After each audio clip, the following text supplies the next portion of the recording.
أعتقد كلنا طالعين من نهاية مسلسل لوكي عندنا أمل تاني في رجوع عالم مارفل زي زمان ونشوف أفلام أو مسلسلات على نفس الليفل أو المستوى ده، واليوم هتكلم معاكم عن مشاريع مارفل الجاية اللي يعتبر اتأجل أغلبها سنة زيادة عن موعدها المحدد، والأسباب كتير هتكلم عليها. وقبل ما ابتدي، أهلا بيكم في شيف أفلام، والنهاردة هتكلم معاكم في سبب التأجيلات اللي بالجملة لعالم مارفل. بس الأول ما تنساش تعمل لايك وتقولي على رأيك في التعليقات وتشترك معايا في القناة لو لسه مش مشترك وتفعل الجرس عشان تتابع معايا كل جديد. ويلا بينا. كنت في فيديوهات السابقة كلمتكم عن انه بسبب الاضطرابات اللي حاصلة من ممثلين وكتاب هوليوود انه مأثر على الجداول الزمنية المحددة لنزول الافلام، واغلب الاعمال موقفة تصوير. لكن الخبر الحلو في الموضوع ده ان خلاص حصل تفاهم واضطرابات الممثلين انتهت وكله هيرجع يشتغل تاني طبيعي.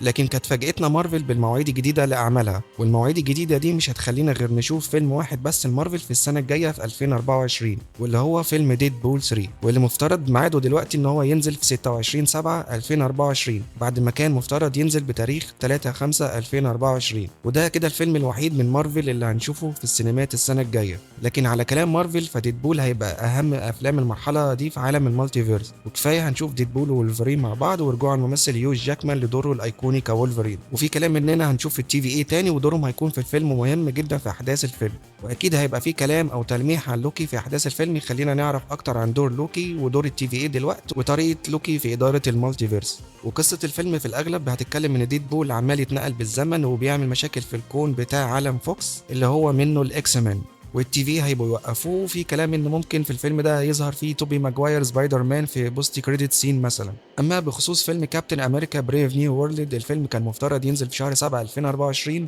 لكنه بيتأجل عشان ينزل 14/2/2025. وتأجيل فيلم كابتن أمريكا 4 مش بسبب الضربات الممثلين اللي كانت حاصلة زي باقي الأفلام، فعلى العكس الفيلم كان خلصان تصوير وفي مراحله الأخيرة في الإنتاج. لكن لما الفيلم اتعرض كتيست سكرين الآراء عليه كانت للأسف سيئة. لو مش عارف يعني إيه تيست سكرين، ففي الاستوديوهات الكبيرة زي مارفل قبل ما تنزل إعلانات أو أي حاجة بتخص الفيلم تحب تعرض جزء وأحيانا أغلب الفيلم على فئة من الجمهور عشان يشوفوا رد فعلهم وانطباعاتهم ورأيهم عن الفيلم.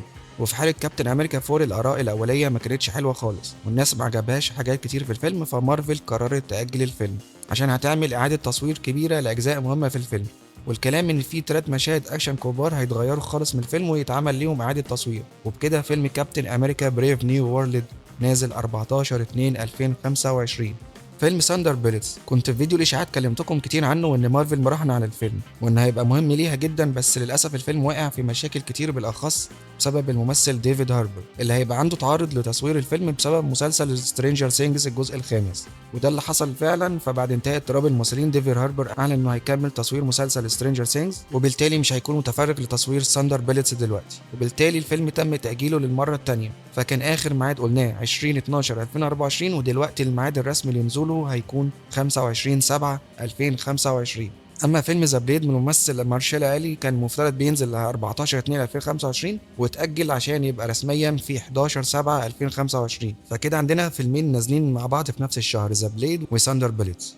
وكنت قلت لكم قبل كده ان فيلم فانتاستيك فور مفترض ينزل في شهر مايو 2025، بس ده قبل المواعيد الجديده اللي حصلت، فمش عارف احساسي الشخصي انهم ممكن ياجلوه على 2026 او في احسن الاحوال ممكن يتاجل على نهايه السنه في 2025، لان مارفل اوريدي خلاص حطت 3 افلام رسميه كبار في 2025، فيبقى معاهم فيلم بحجم فانتاستيك فور. مش عارف، حاسس انه هيبقى زي اوفرلود لافلام مارفل في سنه واحده، فتوقعي ممكن ياجلوا الفيلم لمايو 2026 لان شهر مايو المحبب للافلام الكبيره من مارفل. والفيلم دلوقتي بقى عليه كلام اكتر في اهميته بسبب ان في اشاعات شبه مؤكده ان على نيه مارفل انها تقدم دكتور دوم على انه يكون الفيلن او الشرير الاساسي بدلا من كانج. ومع التاجيلات الكتير دي لكن يعتبر في شويه اخبار حلوه، فيمكن في الافلام مش هنشوف غير فيلم واحد السنه الجايه اللي هو ديد بول 3، لكن في مسلسلات جديده من مارفل في 2024. فما ننساش ان مسلسل وات اف نازل خلاص على الشهر 12 الجاي، وعندنا كمان على اول السنه الجديده في 10 يناير 2024 مسلسل ايكو، الشخصيه المشتقه من احداث مسلسل هوك اي. والمسلسل ده انا متحمس له جدا، كفايه هنشوف من تاني ظهور شخصيه كينج بين اللي بيقدمها الممثل فينسنت دونفوريو، واللي شفناه قد ايه كان رهيب في تجسيده للشخصيه في كل ظهور ليه في مسلسل دير ديفل نسخه